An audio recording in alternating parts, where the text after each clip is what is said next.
So this anatomy and physiology video looks at the impact of different types of physical activity on the musculoskeletal system, and this could be muscles or bones and joints, so it's quite broad in its topic. And these types of questions have come up as 10 markers also, so it's worth being aware of that.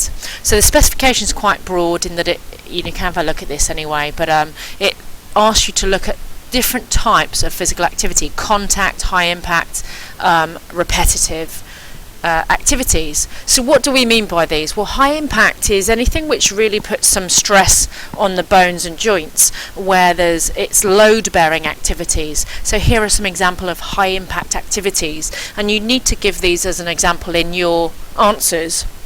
Repetitive activities, so anything which uses repeated movements or actions.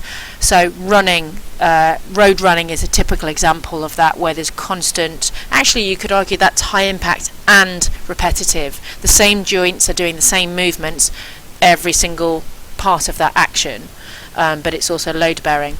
And then contact activities, things like rugby or boxing, can bring about different kinds of positives and negatives, but again note that rugby is a contact sport but also high impact because it's load bearing. So you need to be able to be familiar with the different types of physical activity you might need to give example in your answers. So this is an overview really of the sorts of conditions that you'd need to write about. These have been specifically acknowledged in the specification. So the blue conditions are things you must be able to talk about, and these ones in the black text here have been used in mark scheme answers. So again, things that you should really be familiar with. Notice also that some of these conditions or injuries are acute, so they kind of happen as a one-off. A blow, a bad tackle might bring about a fracture. Some of them are more overuse or repetitive or chronic. They become worse, or they progressively develop. So bursitis or tendinitis can be as a result of overuse or repetitive movements. Right, let's crack on. So looking at bones first of all, one important condition you need to know is osteoporosis. This commonly gets confused with osteoarthritis, which is the joint condition. So osteoporosis is to do with the porosity of bones, or how dense and strong they are. So the cancellous bone tissue in bone is designed to be like honeycomb-like. So there are holes in it which keeps it quite light, but it's actually incredibly strong, which is good for us because bones are pretty important for us in terms of structure and strength. However, if for some reason you lose calcium, or the bones lose calcium, this lowers the density or the thickness of the bones, and you can see from this image here that they become less dense. There's more hole than there is bone, which makes them weaker and more vulnerable to fractures. And this can often happen as a result of certainly older people generically, but particularly females, as hormones change and there's less estrogen produced. So postmenopausal females are particularly vulnerable to osteoporosis, but older people in general are. And as I said, once the peak bone density drops, fractures can occur quite quickly. And you need to know that peak bone density is really important in terms of strengthening your bones during adolescence, and doing some high impact activity, so jogging, all your major sports, hockey, basketball, can really help strengthen your bone by giving you a higher peak bone density. Bones, I'm sure you know, can fracture, so there's obviously different kinds of fractures, and this might come about from any impacts that you might have. So contact sports, if somebody, as I said, falls badly or somebody tackles you, then you can quite easily fracture your bones. So if you do have osteoporosis, you need to be very familiar with what you shouldn't do and what you should do. So in terms of physical activity, you clearly should avoid high impact sports and contact sports. Because bones are weaker, more vulnerable to fracture, this wouldn't be a good move. But what you can do is lower impact activities or non-weight bearing activities like swimming, and that way obviously the chances of any injury from your activity are limited. But ideally you can prevent getting it in the first place by doing these sorts of things. So during adolescence, as I was saying, if you can do some high impact activity, you will challenge your bones, you will put your bones under stress. And I don't mean that as a real negative thing, it's kind of a positive thing, because when they are stressed they will lay down more bone cell tissue, which ultimately makes them stronger. It increases the peak bone density, and therefore if you have higher peak bone density as you age, this will drop more gradually. They will stay stronger for longer, so you have less chance of developing osteoporosis. You can also have a bone condition called growth plate injuries. Now you might know that your long bones have growth plates at the end, and this is this kind of line here. But the proper name for that is the epiphyseal plate. Now, unfortunately, until those solidify at the end of your growth phase as you're growing up, they're quite vulnerable and they're the weakest part of your bones. So if you do too much activity or too heavy weights, put too much stress on your bones while they're still developing, and this epiphyseal plate or growth plate is still vulnerable, you can do some damage, and it can come in the form of stress fractures or displacements, and the sort of things that you can see up here. So growth plate injury is another condition you need to know about. So if you have them, obviously don't do too much high impact activity, don't do contact activity, don't do repetitive overuse activity. You need to seek medical attention, because that's something that can be a problem for you in the rest of your adult life if you mess up during your growth. To avoid this then, to avoid suffering from growth plate injuries, put moderate stress on your bones. Some high impact is important for peak bone density, but too much is damaging. Use body weight rather than being too worried about lifting heavy weights. It's absolutely sufficient to use body weight. Moving on to joint conditions then, osteoarthritis. So this is a degenerative joint problem where the articular cartilage that covers the ends of your bones at a joint wears away or splinters or is no longer there, and then ultimately your bones are rubbing against each other, and there's a lot of friction, a lot of pain, swelling. It's really unpleasant. So this can come about from overuse. So if you have osteoarthritis, don't do high impact or repetitive activities.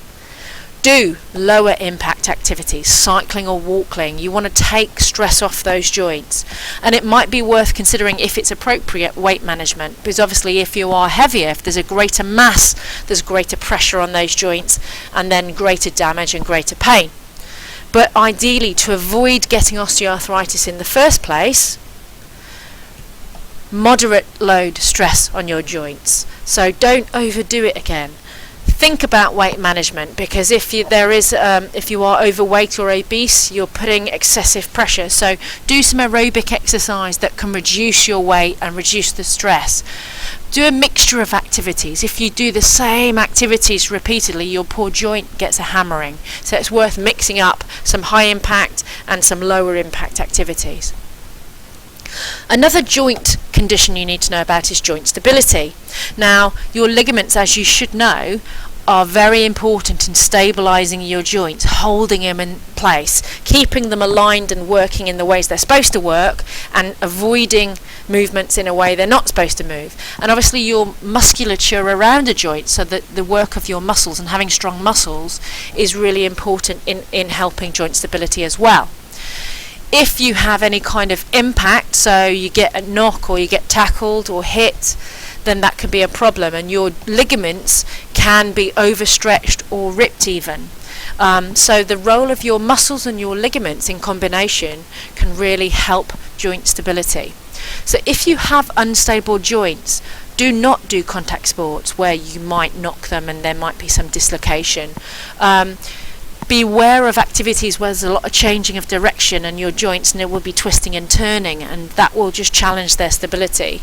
Do more linear activities, in-line activities where there's not twisting and turning. But ideally, to prevent joint instability being a problem, make sure you have strong muscle groups, opposing pairs around the joints that are strong and can maintain stability, and similarly make sure that your ligaments are strong. Dislocations can be an issue, particularly with joints that are less stable and very much involved in sport. So you don't often dislocate your hip because it's a deeper socket, but shoulder dislocation is more common because the socket is structurally more shallow, which makes it more vulnerable and is really relying on ligaments holding it in place. In terms of muscles, you need to know about posture and alignment. So posture is a position the body maintains as a result of muscle tone. Muscle tone involves constant, relatively small muscle contraction. So for you to stand up and stand in position, your postural muscles all up and down your legs and your torso will be contracting slightly all the time to maintain posture. And you can lose your posture through a number of things. Poor diet, osteoporosis, as your bone structure becomes weaker, it will change your stance and your posture. And these are probably the most common too. Muscular weakness. Now, if you spend your day sat at a desk, slouching down, then your muscles will not be challenged and not activated. You will lose muscle tone. If you don't use muscle, you lose it. And that weak muscle will mean that your core muscles will become weaker and your posture will become poor. Also muscle imbalances, so if you only work out one side, only work out your abdominals and not your back muscles, then your posture will be changed and your alignment will be changed. Alignment refers to everything being in line as it was mechanically designed to be. So if you do a lot of pectoral muscle activity, you try to get big pecs, but you don't work your rhomboids and your trapezius on your back, you'll become very rounded and your body becomes misaligned, and that's a problem. And these kyphosis, scoliosis and lordosis are different sort of structural alignment problems, basically having wobbly spine or misaligned spine. So we need to work on core stability and muscle balance and flexibility in order to maintain good posture and alignment. So if you have postural or alignment issues, don't just work muscles on one side. Make sure you work muscle pairs.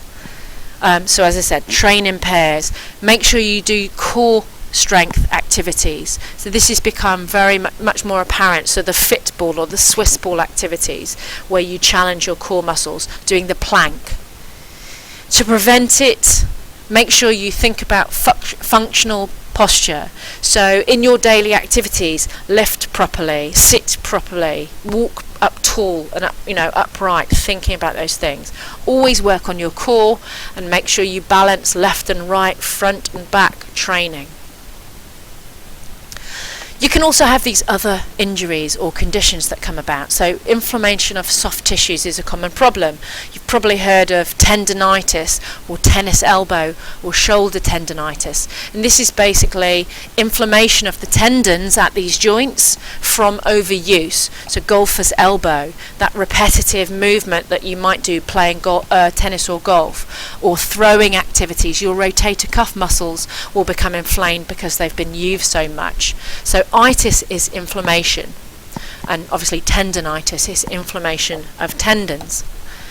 So those sort of conditions talk about things that can go wrong and how to avoid it, but do remember that physical activity is ultimately a good thing. And again, pause the video and have a look at this slide. So your skeletal system can be improved by physical activity. It becomes stronger, the bones get stronger, the cartilage is thicker, you get better range of movement, your muscles become have thicker tendons and stronger ligaments, and the muscles will have hypertrophy, become larger themselves and stronger. Really positive impacts of physical activity. So remember, you need to cite this also.